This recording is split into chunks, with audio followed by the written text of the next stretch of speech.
Масштабная реконструкция сейчас идет в здании Чувашской государственной филармонии. Кардинальные преобразования ждут не только сцену и сам зал, но и все помещения культурного учреждения. В другом месте теперь расположится вход и гардеробная. В театре появится лифт и буфет. Какие еще перемены заметят зрители после завершения ремонта, знает Наталья Егорова. Само здание изначально не было приспособлено под театр, говорят строители. В советские времена здесь располагался дом политпросвещения обкома партии. Поэтому сейчас практически все приходится перекраивать по-новому.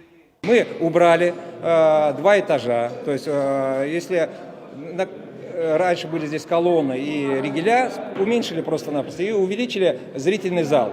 Он стал выше и гораздо просторнее. Зал теперь сможет вмещать более 900 человек. Для удобства поклонников театра кресло расположится под большим уклоном. И все, что происходит на сцене, теперь увидит каждый зритель. Сцена тоже претерпела большие изменения, увеличилась на 4 метра.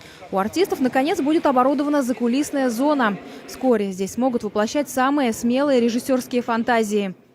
А это пространство, где разместится рабочий механизм сцены, ее сердце. Здесь расположится оборудование, при помощи которого декорации и артистов будут поднимать и опускать на сцену. Раньше о таком и не мечтали. Еще недавно тут был просто захламленный подвал.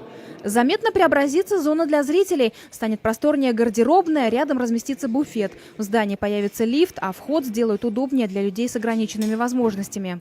Будет полностью, конечно, замена оборудования, новое будет оборудование, в том числе в проекте это 146 миллионов рублей заложено оборудование, в том числе. То есть здесь будет новый, современный, скажем так, культурный центр.